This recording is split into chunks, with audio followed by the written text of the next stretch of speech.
عمرك حسيت إن في حاجة مستحيلة في حياتك؟ حسيت إن المشكلة دي أكبر منك وإنك مهما حاولت مش هتعرف تعدي منها؟ عمرك حسيت إنك واقف قدام باب مقفول بقفل حديد مش عارف تفتحه؟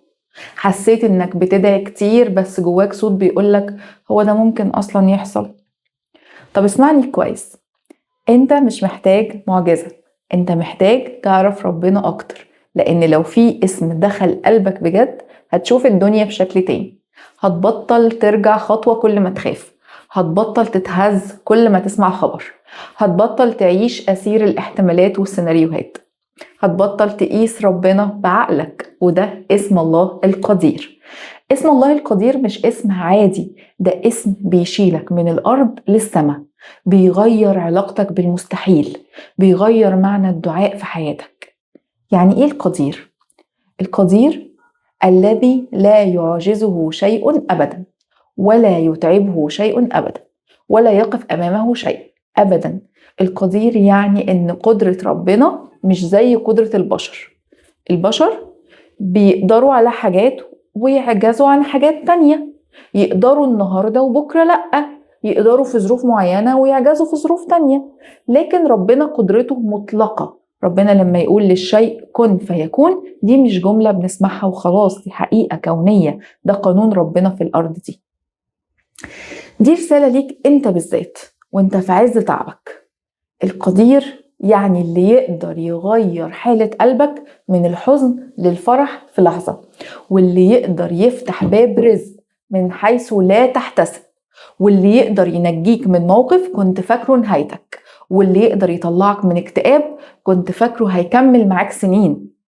عشان كده ربنا قال في القرآن: إن الله على كل شيء قدير. على كل شيء يعني ايه؟ يعني على اللي انت شايفه مستحيل، وعلى اللي انت شايفه بعيد، وعلى اللي انت شايفه معقد، وعلى اللي انت شايفه مستحيل يحصل. طيب تعالى اقولك كده حاجة مهمة قوي. اسم الله القدير بيشفي 3 حاجات، 3 حاجات بتكسر الناس قوي. اول حاجة بيشفي وهم السيطرة. في ناس عايشة متوترة طول الوقت. ليه؟ لأن هي فاكرة إنها لازم تسيطر على كل حاجة، لازم تعرف كل التفاصيل، لازم تطمن على كل حاجة، ولازم تضمن النتيجة، لازم تخطط لكل خطوة، ولو حصل أي تغيير بسيط بتنهار. وده مش قوة، ده خوف متغلف في شكل عقلانية. اسم الله القدير بيقولك انت مش ربنا، انت عبد، انت عليك السعي بس مش عليك التحكم. انت عليك تاخد بالأسباب لكن مش عليك شكل النتيجة، لأنه هيحل مشكلتك. ربنا هيحل مشكلتك بس مش بطريقتك انت، مش بطريقتك اللي انت متمسك بيها. وكمان بعد ما يحل لك المشكلة بطريقته هو هيرضيك بالحل ده. تاني حاجة، اسم الله القدير بيشفي اليأس. اليأس مش انك حزين، اليأس انك تبطل تتوقع خير. اليأس انك تقول خلاص مفيش فايدة، انك تقول انا انكسرت كتير مش هقوم تاني، انك تقول انا جريت كتير مش هيتغير حاجة. لكن اسم الله القدير بيقولك انت بتتكلم عن ايه؟ انت بتتكلم عن ربنا، مش بتتكلم عن الناس.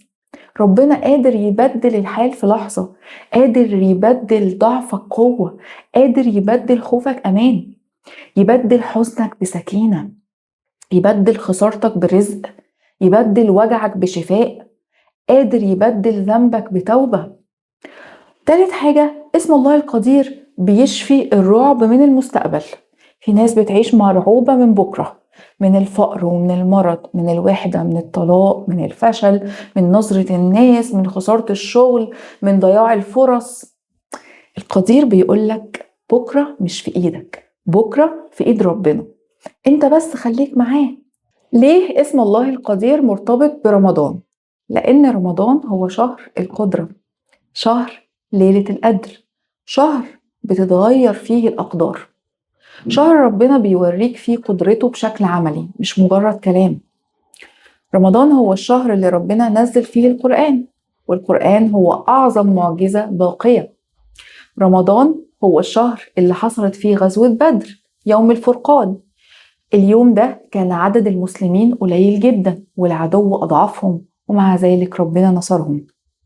وده معناه إن ربنا مش بيشتغل بالأرقام ولا بيشتغل بالمنطق اللي انت فاكره، ربنا بيشتغل بالقدرة.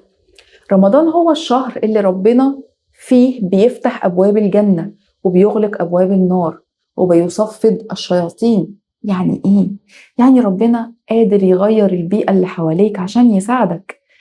انت ربنا قادر يخفف عنك عشان تقوم. رمضان هو الشهر اللي ربنا بيغيرك انت شخصيا. شوف انت كنت قبل رمضان ايه، وفي نص رمضان ازاي، وفي اخر رمضان ازاي.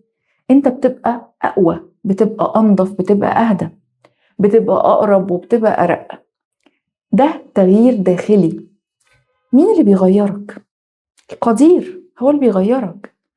اسم الله القدير في رمضان بيقولك لو ربنا قدر يغيرك في 30 يوم يبقى قادر يغير حياتك كلها، بس انت محتاج تصدق.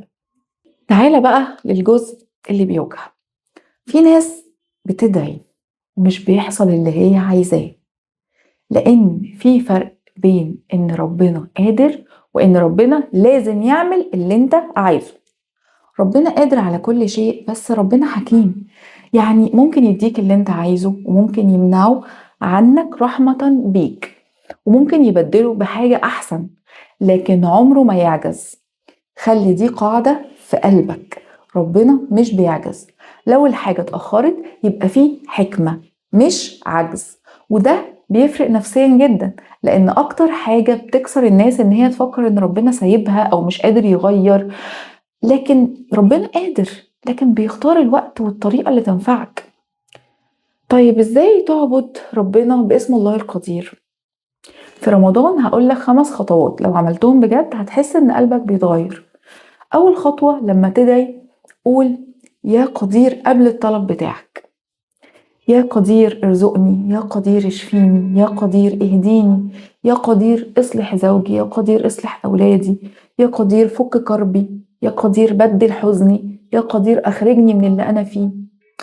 قوله وانت حاسس بمعناه، مش مجرد كلمة. تاني خطوة حط المستحيل في الدعاء. مش لازم كل دعاء يكون منطقي. ادعي بحاجات كبيرة، ادعي ان ربنا يفتح لك باب رزق ما كانش في حساباتك، ادعي ان ربنا يغير قلب شخص كان مؤذي، ادعي ان ربنا يشفيك من عادة بقالها سنين، ادعي ان ربنا يطلعك من اكتئاب انت فاكره جزء منك، ادعي ان ربنا يديك سكينة من غير سبب، لان ده شغل القدير. تالت خطوة بطل تفسر كل حاجة بعقلك. العقل أداة مهمة أكيد، بس مش إله. في ناس بتقول أنا دعيت كتير بس مفيش فايدة، عشان كده أنا خلاص هبطل أدعي. ده عقل بيقيس ربنا بالنتيجة السريعة. اسم الله القدير بيقولك اعبد ربنا مش النتيجة. انت ادعي وانت واثق ان ربنا قادر حتى لو لسه مش شايف الطريق. رابع خطوة خد بالأسباب وانت مطمن. اشتغل، اتعلم، اسعى، خد قرار، ابعد عن اللي بيأذيك، روح لدكتور لو انت محتاج علاج، نظم نومك، اهتم بصحتك. بس انت هتعمل ده كله وانت متعلق بالقدير مش متعلق بالسبب، لان السبب ممكن ينهار لكن القدير مش بينهار.